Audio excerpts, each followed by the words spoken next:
This is The Shift, Stories of Resistance and Resilience, a multi-platform conversation series produced and hosted by Mark Travis Rivera, the professional storyteller. I believe that we must embrace the power of stories to create a more inclusive world. So this series aims to share perspectives, insights, and stories from professionals around the world about the role that resistance and resilience plays in our personal and professional lives. So, tune in, listen up, take notes, and recognize our shared humanity. This is The Shift.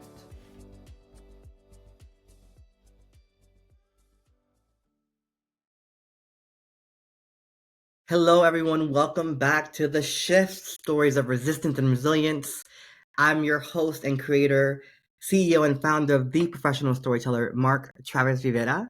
I am based in Atlanta, Georgia. And for those of you who are not familiar with who I am a choreographer, coach, consultant, speaker, writer, and overall storyteller. And I am the founder and CEO of The Professional Storyteller, where we embrace the power of stories to create a more inclusive world. And this podcast is a labor of love. And so I want to ask you to share, like, rate, subscribe, download, all the things with your community if you enjoy this conversation series. This series has been around since 2023. It started off as a LinkedIn Live audio series, but it is now a multi-platform series available on YouTube where you can watch the video, Spotify where you can also watch the video, and Apple Podcasts and Amazon Music. And so we are quickly trying to grow our distributor list. And so if you are someone who streams on a particular platform that's not yet holding the episodes, let us know. You can email us at hello@marktravisrivera.com. That's MarkTravisRivera .com. So hello@marktravisrivera.com. We'll put that in the show notes. I am super excited. It's very rare that I have a guest twice on this podcast, especially since we've become this multi-platform series that people can actually go back and listen to the recordings. But I think today's guest and myself felt like that first conversation was so juicy and there was still so much going on. And it feels like there's been so much life that's happened since you and I last met. So I'm going to introduce today's guest. You may remember them if you're a follower of this podcast. Araya Baker is today's guest, and I'm honored. You see, the title did that to me where it's like, it's sped up, and I need to slow them down. Here we go. Okay. Let me go over, y'all. Sorry, y'all. All right, technology. Araya Baker is a counselor, suicidologist, and policy analyst. For over a decade, Araya Baker, they, them, theirs, has contributed to social justice and human rights movements, primarily by lending support to people over profit-oriented artist coalitions, faith communities, political campaigns, nonprofit organizations, research centers, think tanks, and public school systems. Araya's advocacy and public scholarship have been featured in the New York Times, the Washington Post, Teen Vogue, Huffington Post, Psychology Today, Education Post, Vice, BuzzFeed, and The Tennessean, among other outlets. Essence Magazine, Native Son Now, and The Mighty have also recognized Baker's activism. Baker's mental health advocacy, in particular, has included collaborations with the National Suicide Prevention Lifeline, the Trevor Project, and Mental Health America, as well as public schools, public health organizations, historic Black civic organizations, and intersectional LGBTQ+ and feminist cultural centers. Baker holds a master's in professional counseling from the University of Pennsylvania Graduate School of Education, where they received the Award for Excellence in Promoting Diversity and Inclusion, and a master's in Human Development and Psychology from the Harvard Graduate School of Education, where they served as an Equity and Inclusion Fellow.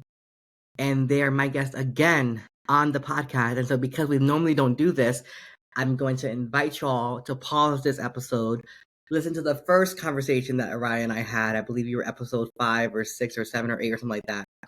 Go back to that episode so you can get the full experience and the full story of Araya, because this conversation is going to be treated like a part two in terms of the questions. Um, and so I read a lot of your professional highlights just now, but quickly, the quick synopsis, because I want them to listen to the first episode we had. Uh, who are you outside of the professional highlights I read in your bio? Yeah, I have been thinking about this question a lot just personally. And something I've been contemplating is just like Southern roots. I grew up in two different Southern states, so I feel like I know the South almost like a little Southern anthropologist. Um, for most of my childhood, like early childhood, I actually grew up like maybe 10 miles, 15 minutes away from the actual plantation where some of my ancestors worked. Wow. And I visited there. Um, the first time I visited, this like little girl, not little girl, but she was like a teenage girl, popped out of a lime green Volkswagen Beetle and just like skipped up the stairs because she was living there, I think. So that was just a weird experience. Wow. And yeah, I have a cousin who has like written a book about that. He saw this picture in his Wow. Tennessee history book and had also recognized it from his grandmother's home. And he took Wow. it to her and was like, wait, this is the picture that you have, right? And she was like, yeah, but why is it in your book? And he was like, well, why is it in your home? Oh, And so, wow. yeah, the legacy of slavery is something that I feel like I have sort of grown up with, and it informs my social justice background. It didn't start with like school or in my 20s or anything like that, but really like in childhood. Yeah. So, yeah, that's something that I think about a lot. My parents went to segregated schools, and that's something that I grew up hearing a lot about. I forget you're a little older than you you're Yeah. you're older than I think you are because you look so young. But In addition, are you wait, in your 40s? I'm not in my 40s, no, but I'm in my mid 30s. Mid-30s, like that, I'm okay. like solidly in my mid 30s. Yes. I won't disclose my age. No, no, no. A gentle person never tells. No, I'm very proud. I'm in my mid-30s too. I'm very proud to be 34, but I'll tell you Yeah, why later. Okay, so I knew we were close in age, but I was like, yeah. because you're so wise and you ain't, but I know you're young, but like I just read your writings, I'm just like, that is such a, there's so much depth to you. But also because we've developed a personal friendship since our last conversation. Yeah, I also know yeah, that you and I have very similar humor, which I yeah, really appreciate, which is not something you share publicly because our yeah, kind of humor is something you share with close friends only. But I really appreciate about you because it shows the nuance and the humanness yeah, of you, and I think that similar to you, when we had that first conversation, I was kind of taken aback. I mean, not because I didn't expect it to be a good one, because I knew you were brilliant, but I think I was just taken aback by how I didn't want to stop talking to you. You know, there's so much nuance, right? And I like, yeah. and that's why I had to have you back. I was like, we need to do a part two because we could talk forever, I We think, can if talk we about wanted it. to, about all these different things. But I want to go back to something you mentioned about who you are, right? You talked about this idea of being an anthropologist of the South based on your Yeah. split lived experience and your experience as a queer person of color, a Black queer person. Hmm. Um, what does it mean to you? And this is not scripted, so I'm permission to speak in draft. Yeah. Um, what does it mean to you when people make it seem like slavery in the Jim Crow South happened so long ago? I Yet mean, you it's still have access and see relics of that time of your family's enslavement, of the way they were treated, the fact that your parents were in segregated school. Like yeah, that wasn't that long. Like I well, think people try to contextualize it, yeah, especially in mass media, as something that's such a long distant past. yeah, Your parents are still alive, I'm assuming, or a little bit older than us, not much, but they're alive nonetheless, yeah, right? Or yeah. and they went to segregated schools. It is not that long ago. I think people have this misconception, and so I guess my question to you is, what do you say to those people who don't know history, who don't recognize the reason why history people are trying to erase history because the history is a Mhm. recent past.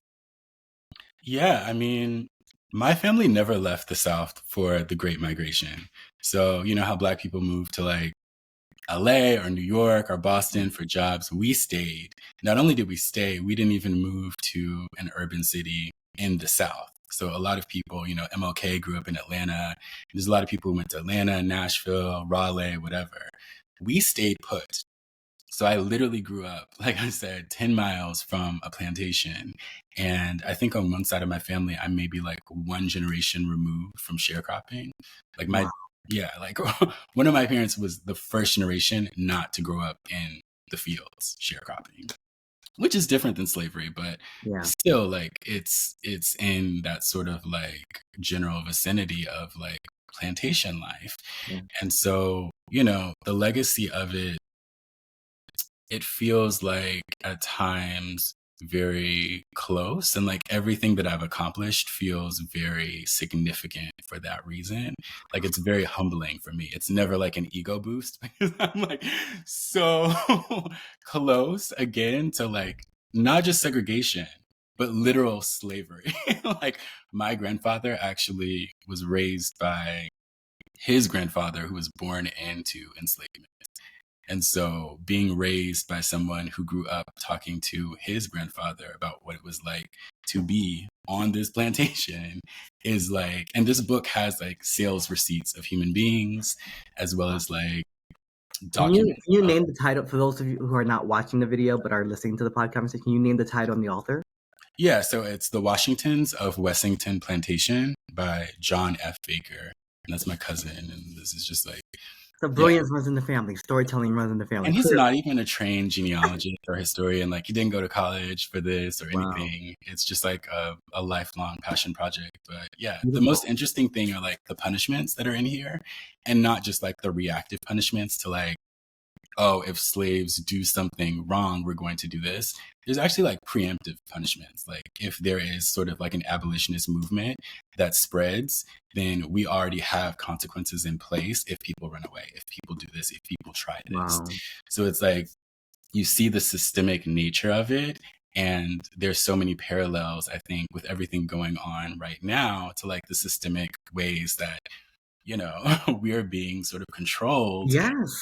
like incarcerated, and our rights are being violated. It doesn't feel Yes. like there's any control for most people. So It the is. It is. parallels are very Oh, stark. I just got chills when you said that because excuse me, it's been a long day. I got chills when you said that because it is. I was just talking to a friend about this yesterday. Like when we look at these detention centers, we're not seeing a bunch of white immigrants, No, we're right? not. So when people say, "Oh, it's not about racism; it's about Absolutely. immigration laws," so then Yeah. why aren't white immigrants being detained in the same way? Yeah. Right? No one should be. Let's be very clear. No one should be No detained one. in these conditions. No one should White be or of white color. or no one should. No human being. However, However, when it is so obvious that they are not being treated the same way, then the only thing I can reduce that to is it's racism, right? And I think of all the things that white supremacy culture took away from Black and Brown folks, and of all the ways that white supremacy culture has continued to harm us, it is this individualistic mentality that we've adapted based on this idea of you pull yourself up by your bootstraps. Respectability politics. If you go to college, if you do this, if you do that, if you do that, right? Which is Absolutely. why you had Latinos voting for Trump and now regretting it because they realized he was never going just after all the criminals. He was going after everyone, right? And you just voted to empower this man and his followers to do exactly what they said they were going to do. None of this, if you were reading Project 2025, if you were engaged even a little bit, then you knew what was coming. Which is why people like you and I who do this kind of work, we were warning our friends and family. We were telling people we're doing the work, we're having these conversations, we're trying to activate our communities to not vote against their own interests. And it just wasn't enough. It wasn't enough. I also think because speaking to your point about like what are the implications of history being erased, I also think people forget that white supremacy culture can exist even when white people are nice. Like the point that this book makes is that like for the most part, no one really got beat on this plantation. Like there were pretty good relationships between like the enslaved and the plantation owners. However, they still had those same rules. those same consequences in place if, right? And so that's sort of the nature of white supremacy culture that we're dealing with. And I think sometimes maybe a lot of immigrants who don't have like the background context and the historical context of America on purpose, because the education system has kept that from us, right? May think, well, Donald Trump seems like a great guy. Like, he seems entertaining to me. He seems laid back. He seems like, about it, like he's going to get things done. But it's like that sort of like disarming, like sort of approachable respectability. That's part Yeah. of white supremacy culture. It's Yeah. supposed to reel you in and make you think Yeah. that it's working for you when it's not. No. No. And I think white poor people in particular are about to find out the hard way. Yeah. How has your personal concept of resistance and resilience shifted, if any, since you and I last spoke? Because it feels like it wasn't that long ago, but it also feels like a lifetime. In the last 6 months have felt like the longest 6 months of my life. Yeah. And for those who don't know, you're also a professional therapist, and so you have clients that you help, and so you are someone who has to hold a lot of space for during a time. Holding space as a therapist is already difficult by nature, by the nature of the profession, but doing it during times like this makes it even more difficult. And so, how are you navigating that? Yeah, I mean, I think one of the biggest concerns that people have coming to therapy is just like control, and then also like comfort with uncertainty. Mm, And so right now we're in a climate where there's a sense of like, control being stripped from people, autonomy being stripped from people, in mm, addition to just uncertainty. Like, we kind of know how bad it can get, like if you're sort of like aware of the history of this country. yeah, But every single headline, it still doesn't take away from the surprise. Like, wow, like it actually is sort of getting there, right? yeah, It yeah. doesn't matter how much history you study. Like, every time I see a new headline, I'm just like, wow, like we're really going back. Like, you and know? not we're not going back slowly either. That I'm not surprised by what's happening. I'm Yeah. surprised. I think I said this in past episodes that have yet to come out or will come out soon. I am surprised at the ferociousness and the speed in which it is happening. Yeah. I am not surprised that it's happening or Yeah. what's happening, or I'm Yeah. not surprised by what's happening or that it's happening at all. I'm surprised by how fast and furious they're going. Yeah. Fast and But that's Furious. what It's an happens when accelerated motherfuckers sorry. That's what happens when people have 4 years to create a whole plan. plan. Yeah. Project 2020. So Project whatever 25, it's called. right? 2025. Yeah. Yeah, right? So, I mean, yeah, like that's the sort of climate that people are trying to live And in. I knew that would make him I knew it though. I knew it was gonna make him more dangerous because I knew the first time I was assured by the people he was appointing because for the most part they were traditional conservatives who were really big on like small government, fiscal responsibility, Yeah. true who believed in democracy, who believed in the rule of law. Yeah. The second term does not have those kind of people in place. No. And that's why it's so dangerous. And I think people were like, oh, the first term wasn't that bad. But they didn't realize that in the 4 years since then, he realized the mistakes he made in the first term by having those kind of people who would say, no, Mr. President, you cannot put the military against Yeah. US citizens. No, Mr. President, you can't do XYZ, right? Yeah. That is no longer there. Yeah. So I think you're right. Like he sort of realized like, wait, like these people, they say they're conservative, but there might be a little bit more moderate than I Right. think. Like they're willing to like tap into their integrity once it goes too far. Right. Like, We're not they dealing may with be that. okay with mistreating LGBTQ people, but to an Exactly. extent, right? Mhm. Whereas the people he's surrounding himself with now are, I mean, Laura Loomer, not to name her name and give her any more attention than she already has, says the goal for the Florida detention center, Alligator Alcatraz, Yeah. was to capture and hold 64 million Latinos. There aren't 64 million immigrant Latinos or undocumented people in the U.S. who are Latinx, right? It is about getting rid of the entire Latinx experience and identity. Yeah. Right? It's a whitening. It's a That's a whitening. statement about It's whitening the it's country, the ethnic democratic country. cleansing, right? It is, but and what I need people to remember is that Americas, as before we colonized the land and native indigenous people, was never white. It was indigenous. It's And indigenous. so when whiteness invaded and took over, and they began to enslave Africans and bring them over to the North Americas, I mean, that is how we became a melting pot, right? In many Yeah. ways, right? And so it's like, when you think about, well, okay, you helped makes us this multicultural nation, and now you're trying to revert back to something it never was. I don't get that. Literally, like the Like, foundations are not white. So to say that oh, we're like going back to the way it was, it's like, no, right, it actually right, never was. So right. Yeah, I don't it's know. I killing do think time. that people are feeling it and sensing it. And I feel like the question of resistance, I feel like more than ever, I've been reading like investigative journalism to try to like understand, I guess, like constitutional rights for like a better, like a lack of better words. Yeah, But I think that has felt empowering, like understanding like what it is that is exactly being sort of violated or like trampled on. And yeah, so, you know, a lot of the folks who are being detained, for example, do have documentation. Like they do have a legal right to be here.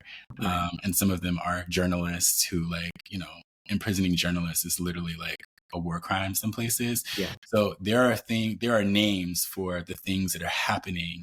And I feel like And even at the basic level, the bypassing of due process, yes, that in itself is a constitutional infraction, right? So it's like exactly, that foundationally is wrong. But they're exactly. also holding to U.S. citizens, and I'm a U.S. citizen. I'm Puerto Rican. I think I said this before. My people have been U.S. citizens since the 1900s, since the Jones Act passed, and you can have your own views on the colonization of Puerto Rico as an island, and why America needs to let go of us, or give us statehood. And Hmm. I have no strong feeling either way. What I do know is that the island cannot sustain itself the way it's happening right now. Hmm. And it's but there's also an erasure happening on the island, right? Where white folks are moving to the island, trying to buy this property, doing all these, and it's like you're literally pushing out the locals, the Hmm. natives, the indigenous people of that land. You're pushing us out for what, Yeah. right?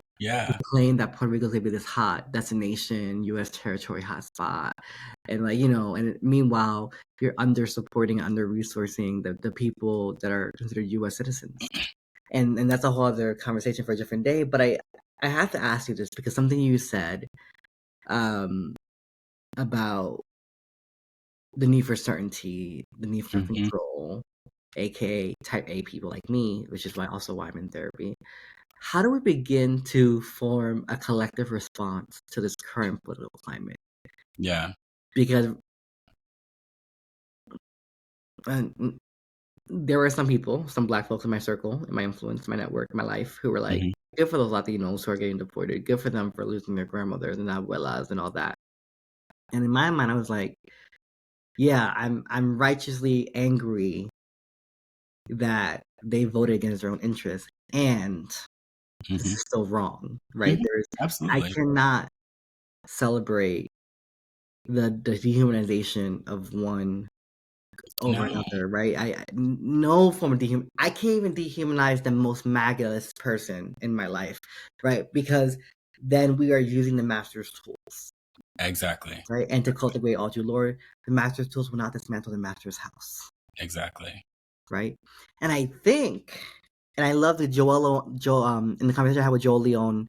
I'm not sure if you heard that conversation yet. On the shift, he talked about abolitionists as a politic, as a framework, not as a reactionary, but as a proactive, preventative Hmm. framework, right? And so, if I want to abolish borders and say that no human is illegal, then I can't celebrate the group of people who simply were trying to flee, are suddenly being captured, having their human rights violated, and put in these detentions. I cannot celebrate that. I cannot see that as well, that's what you get, right? Because that's not going to help our collective liberation. Yeah. It's not human rights. It's not Like human that's rights, not based on the principle of human rights. right? Also, like, I don't think people realize like what citizenship really is, like what it means. I think people see it as like this membership. They don't really know the rights that constitutes citizenship and how their rights as citizens are being violated.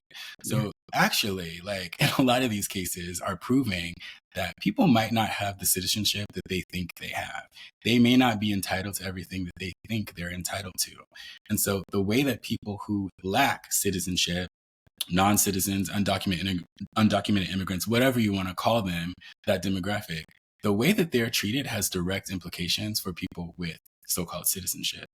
Yeah. That's the limit. And they That's how said the far quiet people part are out willing. loud. They said that if they can get away with deporting undocumented people and people with temporary status and all these other things, or people who are here with green cards or residencies or whatever, then who else can we send over there? What U.S. criminals Right, can we send over there, right. right? He said the quiet part out loud. This is, again, going back to that ethnic cleansing, right? It is an attempt to rid our country of Yeah. color. And this is not about, I think, sort of patriotism has sort of made citizenship seem like this like moral or like like this moral. This is not about morals for these It just people. happened to be you were on this country in this land when your mama water broke and she gave birth to you. Exactly. There are going to be loopholes and technicalities that they're looking for to exploit and to undermine this concept of citizenship, particularly birthright citizenship. Yeah. So all of that is at stake. And what's being done to undocumented immigrants, even documented immigrants who have documentation. Even U.S. citizen who look like they're undocumented. Exactly. Like this is all a test to see people's tolerance, to see how passive they are, to see what, their response is going to be and how much force needs to be used in retaliation to sort of silence dissent. And we saw with all the protests about Palestine during like, I want to say late 2023, early 2024, that entire school year, we saw sort of the crackdown on freedom of speech, freedom of press, and then following that with all the cases that were open, due process, we have to be aware of these things and how they're all interconnected to have a collective response. Yeah. And if we're not making the connections and if we feel more entitled to things than we actually are, then there's not going to be enough solidarity for a collective response. The way I think of it, Araya, and might be a little controversial, so fair warning to anyone listening. If we had to form a civil rights movement today, we wouldn't be I don't ready. think it would be as successful as it was in the 1960s. We wouldn't be ready. No, absolutely We wouldn't be able to, because that's why white supremacy culture is so pervasive, because we have adopted this individualistic mentality that even if I got a hand-me-down doesn't mean they have to deserve a hand-me-down, because I had to do X, Y, Z just to get their hand-me-down, right? So it becomes this like, well, I'm better than, or I'm different than, right? And you can see in the Latinx community with that level of anti-blackness, right? Well, I'm less bad because I'm black, but I'm not American black, or I'm not that kind of black, right? And there's all this anti-blackness and all these things rooted in white supremacy culture. And we even see with the trans community right now, right? We see a lot of queer folks who are like, well, we have marriage equality, so we're good. I'm able to legally adopt my children. We're good. Yeah. Oh, trans people want to use the bathroom in peace? Oh, I don't care about that. Yeah. Oh, trans people want access to healthcare? Oh, I don't care about that. Right? There is such a disregard. Yeah. Right? And I would say the reason why the civil rights movement worked in the first place is because they were fighting for basic citizenship rights. Like one of my grandfathers was literally born in 1920 and voted for the first time in 1965 at 45 years old. So imagine working in a country, being exploited. I think our family was probably here since the 1700s or somewhere around that time, and not being able to participate as a citizen. So the civil rights movement was very much about citizenship. So for Black people to forget that and then turn around and say, I don't care what's happening to undocumented immigrants, which many of them are Black. And because of anti-Blackness, they are going to be the ones disproportionately affected. It's absurd and it's counterproductive. And it's embarrassing. It's literally embarrassing for people to have such a loose understanding of history that they're literally repeating it. Yeah. And that's why we need folks like us in education, which is why we need to make sure that we're electing people to the school board, making sure that parents are more involved, making sure that we're advocating, making sure that we're ensuring that, it is just so important. And I got a little emotional when you were like, my grandfather couldn't vote for the first time until 45.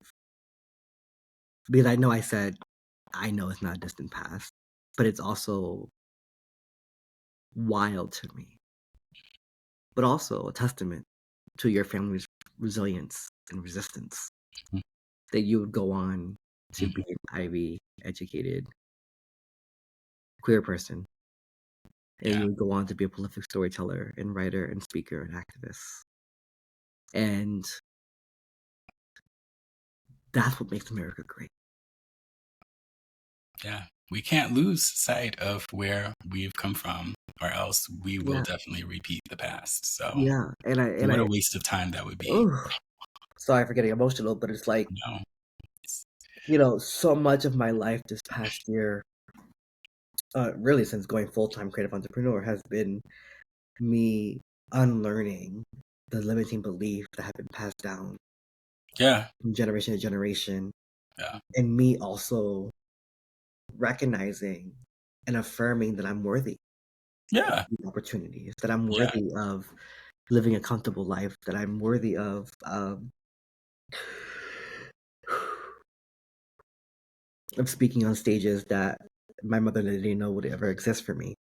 yeah. And it is shit, sorry. You're fine. It is a and America has its flaws. America has its problems. But I will never not believe in the beauty of what it means to be an American, what it means to have liberty and justice and freedom and the right to pursue of happiness. And, only in this country could one person removed from a generation of sharecroppers go on to do such great, amazing work that you've done around the world and nationally, right?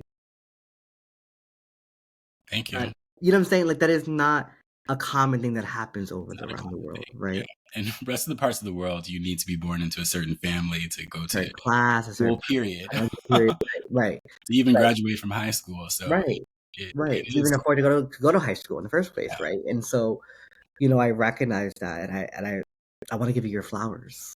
And I Thank want to you. thank you for your Appreciate work, and thank you um for existing. Your very Thank you. existence is a form of resistance, and so Thank I you. thank you for living and thriving and surviving. And as someone who helps others as well, I know sometimes the helper doesn't always put themselves first or get help themselves, and so I just want to thank you for all that you've Aw, done.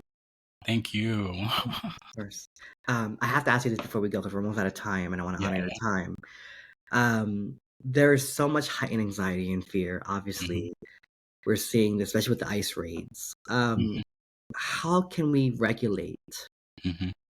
ourselves? What strategies do you have, or tactics do you have? Um, And this is for educational purposes only. He's not giving you they're not giving Yes. you official like No therapeutic advice official. because you are not their client. And this is just educational insight only. Thank you for that disclaimer. Oh yeah, I know enough legalities to know I have to do Thank that. you. Woo. Uh, I know enough to know that. Like And Araya said, so Araya said to do this, right? It didn't work. I've been trained, honey. I've done my journalism training, got taught me well. And so, how do you suggest that our listeners, maintain their mental health right now? One of the Yeah, things, I for mean, I think instance, is I've decreased my news consumption. yeah, I think that's one thing. I think that how do I say this? I don't think social media is bad. I No, don't think it's bad. It keeps us it brought informed. us together. Yeah, like, yes, exactly. It builds community. It like connects people and it informs people. So I wouldn't recommend just like completely just, abstaining from it if it's Yeah. something that you use to stay informed. But I think when it comes to the news of everything that's happening around the world, really, not just the nation, the timing of when you consume that matters. Mm, So choosing to consume it matters. And I think people lose that piece. In social media, you don't actually have control over what you see next. right. It's sort of like force fed to you at this fast pace. And so you're constantly, kind of seeing things that you don't necessarily consent to seeing, Yeah. right? You see, something fashion related, you see something food related, and the next thing you know, you're looking at like a scene from a news correspondent in Right. halfway around the world. Mm. And, not to say that you want to bypass that or avoid it or, live in this world of toxic positivity, but having boundaries for yourself matters.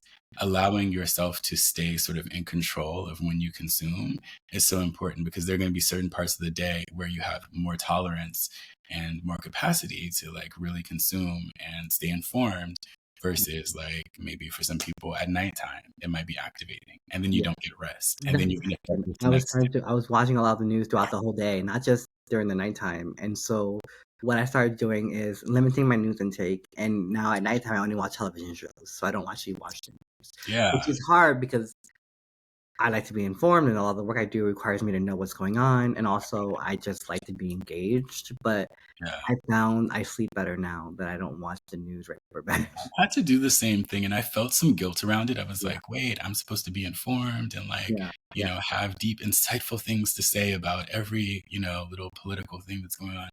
But it's like, I'm a human being with limited energy. yeah, I have natural rhythms, just like everyone else. I get tired at the end of the day. yeah. I don't always have full capacity, and I have to remember that. And so for me around social media, like, it's just like, I sort of relegate that to certain parts of the day when I know that even if I see something that I'm not in the mood to see or Mhm. that's going to throw me off, it's not going to throw me off that much, right? And don't worry, I can just send you a funny reel, which I will do. Exactly. To Yeah, reset, so kind don't of worry. You always, rebound. I always get, that's why, I think one of the biggest tool for me, and I love that advice that you give to folks about deciding when to receive information or process information. Yes. I don't think people realize they can do that. You can choose to disengage and when to Mhm. engage. And I think for me, what I've been trying to remind myself of is that joy can also be a form of resistance. Absolutely. And not like joy devoted from reality, but Yeah. Of finding course moments not. of No. joy in the midst of the chaos, because Exactly. that is a form of resistance. There's a Yeah. reason why Pride may have started as a riot, but became a movement of joy and celebration, Exactly. because you need that. Yeah. Something that I've been doing is watching, I'm going to get their name wrong, Alok Vaid A lock, Menon. a lock, Yes. Alok? Alok. globe, Alok. globe. Something I've been doing is watching Alok, because they use satire in such a Yeah, funny way. And so yeah, they're talking about things that are really, really like heavy and just kind of like sad if you really sit and think yeah, about it. But they're talking about it in such like a casual way that yeah. it In almost a storytelling way, in a comedic way. exactly. You're like, wow, I didn't realize that like the absurdity of this and the nonsensical part of this could Yeah, be kind of funny. And yeah. so tapping into that satire and sort of like But releasing. even, and one of the things I'm starting to realize, and this is my education privilege, is that for a lot of us who have access to education, we can understand satire, Yeah, right? And so but that is something that many people who are not as educated can't really understand, and connect the so dots. they can't connect the dots, right? And so for me, and if you ever hear me speak, you know, I remember someone said to me once, I forgot what kind of setting it was in, but they were like, Mark, you're really smart. Like, you sound smart too. And I was like, huh? They're like, because, you just speak like a regular person, so I don't always, I didn't realize how smart you were. Mm. I was like, What? heard, that raw nerve. And I was Guess like, that's a compliment. Yeah. I was like, Man, well, it's because my training has taught me that if I'm going to educate people, especially people all over the world, which I do, because I'm good at what I do, exactly. that I need to be able to communicate with people as if most of them will have a fourth grade reading level, Yes. because most people in the world don't have the same access to information and won't know Yes. acronyms and big concepts. And I designed a whole company around using the power of stories to create a more inclusive world, because I know that storytelling can help us do that, which is why I do it the way I do it. And so for this person to say that to me that day, I was just like, Yeah. oh, okay, because I'm not using jargon, because I'm not using these Mhm. big terms or these big theories, or I'm not, you know, dropping these theorists' names in Mhm. casual conversation with you as often. You didn't realize how smart I was. Oh, Yeah. okay. That's a whole different kind of Yeah, conversation. I need to It's a have that whole because I'm different sure you and conversation. I can have a whole conversation about that But separately. journalists are so underrated. I once Yes, had an editor remind me, she was just like, you know, people are probably reading this on their phone. So you can break this up a little bit more and talk a little bit more casually. And that was maybe like, I want to say 7 or 8 years ago. But like, if you look back at my writing prior to like 7 or 8 years ago, like there's definitely a turn, a yeah. curve that I But turned. also, you went from writing for the Academy, Yes, right, to exactly. writing for mass consumption, which Yeah. is why a lot of academics struggle to do that because they don't know how to translate. They don't know how to And they translate. They don't don't know know how to translate. And like I've people are always, on the train on their phone. Yeah, you have 3 minutes to get someone's attention and to sustain it and teach them something. you better hope you have a good headline writer or a good headline to go into Yeah. it. That's why my piece I wrote for her post called Unloving Men Beyond the Erection. Mm, Maybe one thing about me, I know how to write a good headline and a good title because I knew that was going to make people click. exactly. What Yeah. Loving a Married Man taught me. Click, right? And coping with shame and open up to Dr. Brene Brown. Click. I, like I know it's gonna make people want to click. You know what I'm saying? So it's This like sounds like something that is healing. it's also available in my first collection, draft and imperfect collection of writing. Oh, yeah. Available in the newly reestablished Storyteller store, which is coming soon because my new website is dropping. Nice. And I'm recording this in July, y'all, but it's dropping in August. It's dropping very soon. And so we'll announce that on my social medias. But Araya, I want to thank you. I know we're a little over time and I want to honor your time. Thank you, thank you, thank you, thank you, thank you for agreeing to be a guest again in the same season. Again, that's very rare that it happens. It happened a couple of times with the live recording version, where it's like only a one conversation live and that's it. It has not happened in a new format yet, but I can talk to you forever. Excuse me. Oh, got me a little too excited there. I can talk to you forever and just keep Oh, talking, thank talking, you. talking. And so I had to invite you back, and I really appreciate your flexibility. Life be lifing. But how can people connect with you? How can people who want to connect with you? Sure. Yeah. So on all social media outlets, just my name, Araya Baker, Baker. And you can find me on my website too. So yeah, pretty straightforward. Just type my name into Google and Well, you'll not see. straightforward, but Yeah, pretty not straightforward. not straight, just forward. Not, Very yeah, only forward. Never straight. Never straight, honey. Never been straight. Don't know about that lifestyle. I don't know nothing about that lifestyle, honey. I love that for you. Yeah. Mm-mm. Not today, Satan. Ask somebody else about it. Okay, I'm dead. Okay, y'all. So you heard Araya. You can connect with them on social media, LinkedIn, their website, arayabaker.com, I'm assuming. We'll make sure to include that in the show notes. Again, please, if you enjoyed this conversation that I had with Araya, be sure to check out part one of the conversation and check out part two. But also share this with your folks. Share this with the queer community the Black folks the brown folks the academic elitists Share They this, need it most.